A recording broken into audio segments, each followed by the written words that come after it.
Actually, I made a lot of my spending money playing golf as a kid.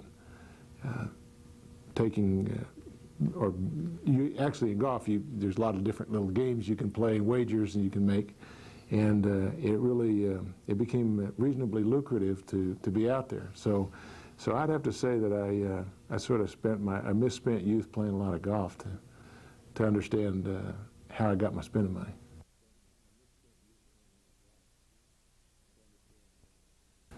You know, you do have those dreams, and maybe the problem with it is that I didn't realize how hard I was going to have to work to do that. Golf was a game, and golf was fun, and then when you try to do it as a living, it changes its perspective, and I couldn't. I found out one thing about myself is I'm not focused enough to do one thing at one time, and to play golf on the tour, you've got to be totally focused the whole time you're out there. And you know, 2 or 3 holes I'm focused, and then on 2 or 3 holes I'm watching butterflies and stuff. So, you know, we're thinking about something else, and you do that, and you're not going to win. And actually, Jan, my wife, was the first one to really decide. She said, you know, you don't want to do this. And I said, well, yes, I do. I know that's what I want to do. And she said, no, you don't. You're not excited. You know, you're doing it because you think you want to do it, but you don't want to do it. And she was right. And beside that, I was going to starve to death if I kept doing it. And so I totally realized that I got to, you know, it's time to step up to the plate here, buddy. And so that's when I got out of golf and got into doing a little developing with a couple of my friends, and we just slowly emerged as a company, and that all worked out well.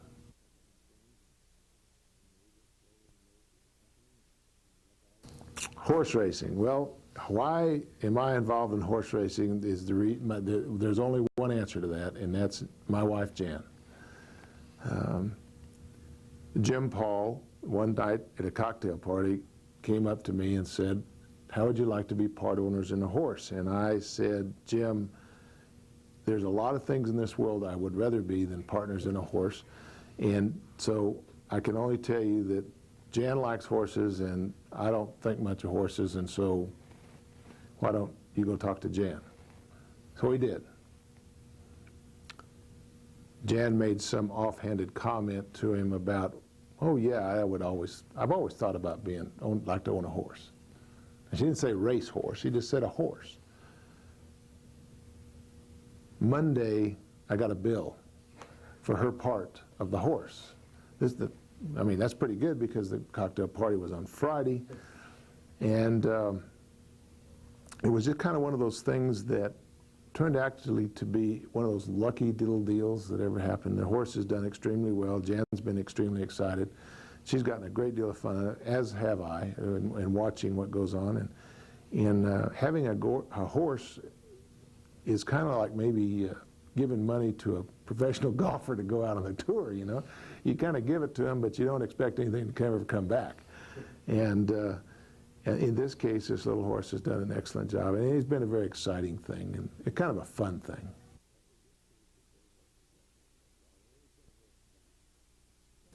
You know, when you're 20, not only are you bulletproof, but you're damn near invisible. You know, there's not much you can't do and get away with, and there's not much that you're worried about as far as the future is concerned. And I think at 50, you start to realize that that if you'd have known that you were going to be around this long, you'd have probably done more when you were 20 to make sure you took care of yourself. But I think that success is still that's a really tough question. Maybe I'm still trying to get a good definition of what success is. And maybe other people have a real defined vision of what it is. But really success is changing. All the time it's changing. You know, are you a good person? Are you a bad person? Are you taking care of your community obligations? Are you doing the things for your business that you need to be doing? Are you planning for retirement? Are you the way the stock market's been going, that's not been doing too well. So the planning for retirement thing we're kind of low on right now. But I think success is going to ultimately boil down to the fact that you are either a good partner, and I use that word in a lot of context. I don't think any person can be by themselves. I don't think they can succeed by themselves. So in almost all things, you have partners. Any kind of relationship, your marriage with your wife, your business association, your community associations, you're basically partners. And how well that partnership works is how successful you are. And you really can't do it alone. So I guess that would be what I would consider to be success, is being a good partner.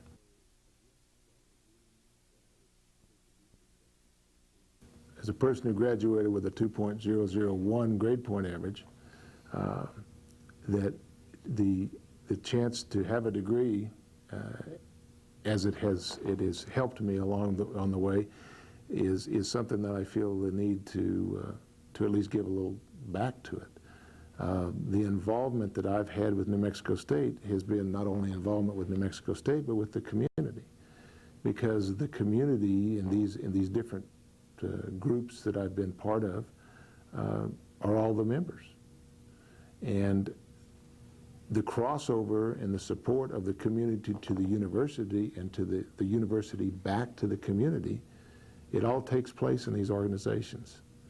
And that community can either be the city of Las Cruces, it can be the county, it can be the state, it can be all of the New Mexico State graduates across the United States. And amazingly, I would have to say that New Mexico State graduates are amazingly successful in their lives. I mean, the business school has been able to find a lot of people that have been successful that have graduated from here. The engineering school, the ag school, I mean, they have very successful people here.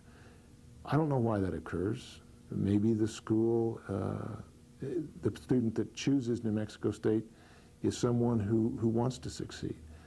Maybe they don't come from generally a population of not needing to work or not needing to make their own way, and a lot of them do. And that's maybe a real strong point for New Mexico State.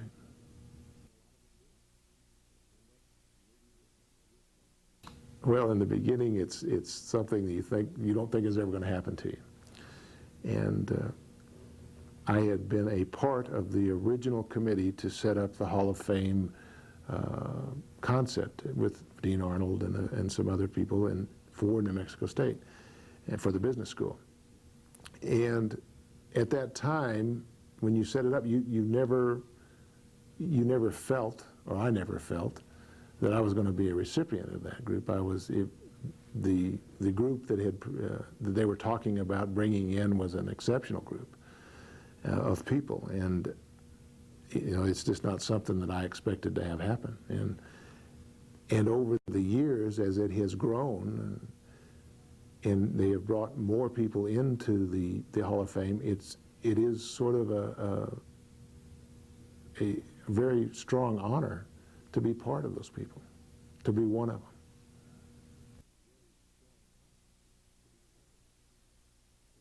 Well, New Mexico State's has been very kind to me in that respect, and it's true that it's one of those things you don't expect any of those things, and those things occur, and I mean, certainly you feel good about them. They are certainly feel-good things.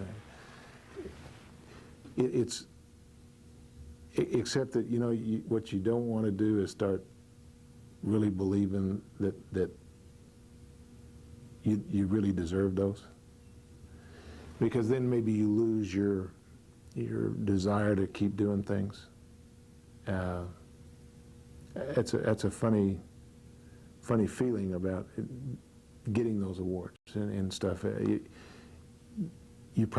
not something you think about, or at least I haven't thought about it.